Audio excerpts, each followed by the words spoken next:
পৰীক্ষা কেন্দ্ৰত পৰীক্ষা দিব ই এটা ভীষণ প্ৰত্যাহ্বানমূলক হ'ব।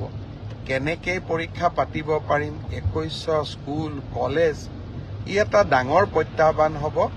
চৰকাৰী বিষয়াসকলে এই বিষয়ে আলাপ আলোচনা আৰম্ভ কৰিছে। ৰাইজৰো সহযোগিতা লাগিব।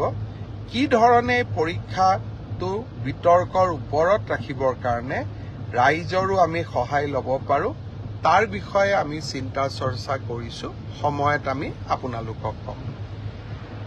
3 অক্টোবৰৰ পৰা পুলিচৰ ইণ্টাৰভিউ আৰম্ভ হ'ব। তাত এনেকুৱা কোনো অসুবিধা নাই। যোৱাবাৰ যেনেকৈ নিযুক্তি হৈছিল এইবাৰো হ'ব।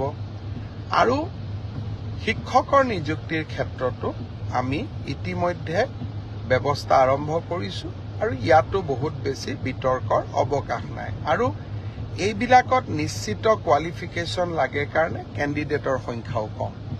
কিন্তু তৃতীয় আৰু চতুৰ্থ শ্ৰেণীত এইবাৰ অসম্ভৱ প্ৰাৰ্থীয়ে আবেদন কৰিছে।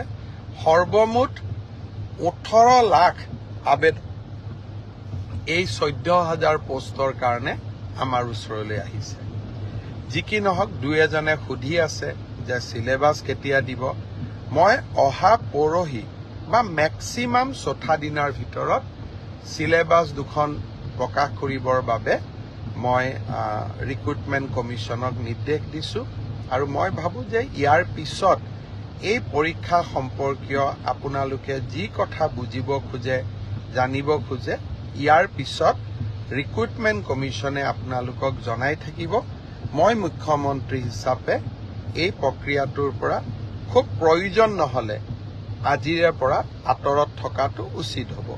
অৱশ্যে ক'ৰবাত ভুল ভ্ৰান্তি থাকিলে ক'ৰবাত কিবা বুজাত অসুবিধা হ'লে ক'ৰবাত স্পষ্টীকৰণৰ প্ৰয়োজন হ'লে নিশ্চয় মই আপোনালোকক এই ধৰণে ফেচবুক লাইভে হওক বা সাংবাদিক মেলত আহি আপোনালোকক মই বুজাবৰ বাবে বা আপোনালোকক চৰকাৰৰ স্থিতি স্পষ্ট কৰিবৰ বাবে মই চেষ্টা কৰিম।